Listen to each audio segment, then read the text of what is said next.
大部分爸爸減磅減肚腩唔成功咧，都係因為佢哋覺得自己冇時間啦、冇動力啦，咁所以咧佢哋一直都唔開始。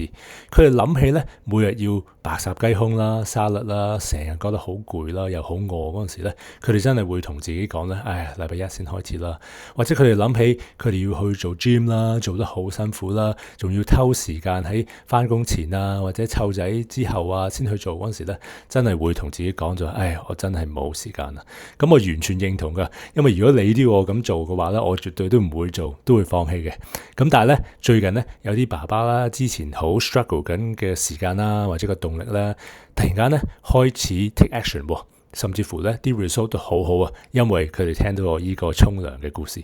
咁個故事係點樣嘅咧？基本上咧，你減磅啦，或者去減肚腩啦，其實有兩種爸爸嘅。第一種咧，我叫佢做考試嘅爸爸；第二種咧，叫沖涼嘅爸爸。咁考試嘅爸爸咧，佢哋對於減磅呢件事咧，就好似去預備去考試啦，去讀書咁大陣仗嘅。OK，佢需要好大嘅動力啦，好多嘅 effort 啦，成件事哇覺得好辛苦啊，要用好多時間啊。咁跟住咧，要搞一大輪咧，先至可以真係坐低去開始。咁跟住咧，最重要覺得就話如果佢做得唔好啦，做錯咗啦，咁成件事咧就 fail 咧，就從頭開始啦。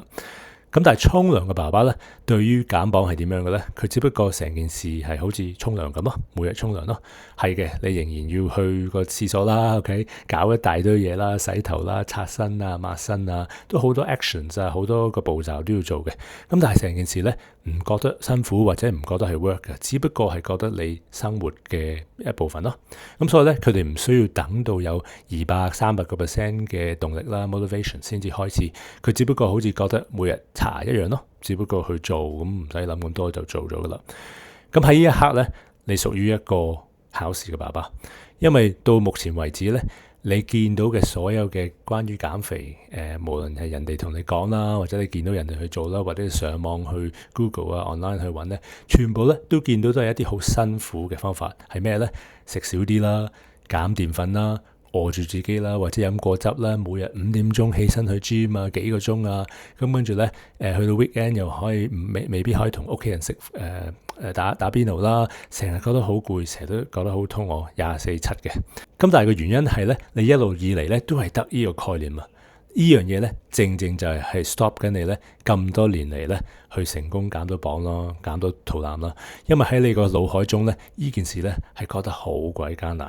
咁但係假設如果你可以成為一個沖涼嘅爸爸會點呢？想象一下，如果減肥呢係講緊可以食多啲啦，唔係食少啲啦，每日食3餐食飽嘅，做運動只不過每日需要做7分鐘啦，或者做一啲你中意嘅運動，例如籃球啦。咁跟住呢，做嗰陣時又唔需要 perfect 喎，唔需要完美喎，仍然可以同屋企同朋友同同事呢去打邊爐鋸扒食韓國燒烤都得嘅。每日呢唔係肚餓，唔係成日都覺得攰。咁其實呢，呢個就係我正正喺群組嗰度幫緊超過100個爸爸做緊嘅嘢啦，就係改變佢哋對減肥嘅做法。因為呢，當你用緊一個咁輕鬆啦、咁生活化嘅模式去減嗰陣時呢，兩樣嘢會發生。你根本呢，第一就唔會再有一個冇時間嘅藉口啦。第二，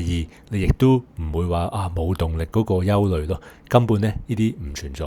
你諗下，你每日去沖涼嗰陣時，需唔需要好多動力嘅？咁所以其實呢，要由一個考試嘅爸爸啦，轉去做一個沖涼嘅爸爸嘅秘訣呢，就係其實嗰個改變呢係內在㗎，唔係外在一個改變嚟㗎。當然我都會照教你一啲外在嘅基本功啦，例如點樣可以食多啲啊，運動少啲啊，呢啲都重要嘅。但係其實唔係關鍵，因為關鍵呢係內在嘅改善咯。即係好似一架車開始舊啦，開始壞啦，run 得唔好嗰陣時，其實你揸得小心啲嘅車，或者你換咗呢部車嘅門有冇用嘅？唔會噶嘛，幫唔到架車噶嘛，亦個車仍然都係 run 得差噶嘛。其實真正嘅方法去 fix 呢架車呢，就係打開個車頭蓋，去睇裏邊嘅引擎啊，去睇裏邊一啲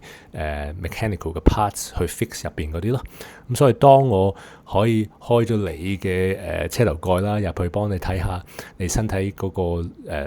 入邊嗰個狀況啦。OK，咁我就會知道，咦，點樣可以幫你去改善咯。咁一般咧，for 爸爸咧都係講緊我哋過咗40歲或者接近40歲嗰陣時咧，中年男士嘅體質嘅5大缺口咯。咁今日呢個 video 我唔會講太多啦，因為之前我喺個 video 已經解釋過啦，咁大家可以睇翻啦。咁但係簡單嚟講，當你針對翻同修復翻中年男士嘅體質啦，講緊係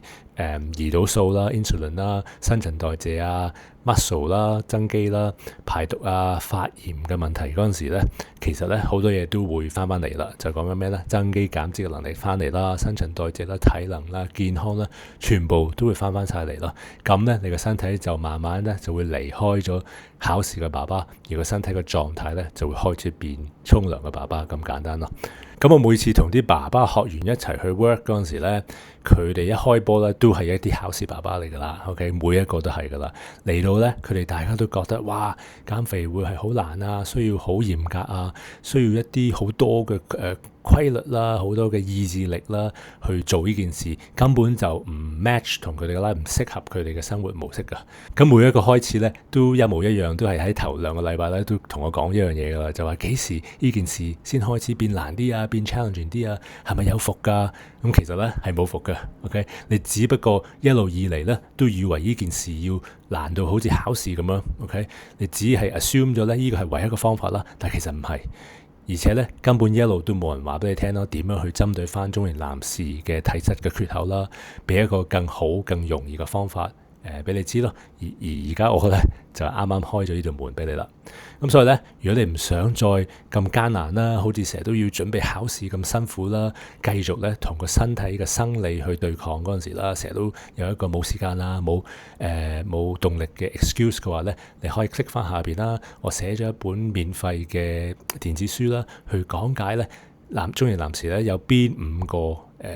缺口啊，生理嘅缺口啦，同埋中年男士咧係點樣可以去 fix 呢樣嘢咯。或者咧，如果大家睇翻呢條片咧，都有講解噶啦。加油 bro！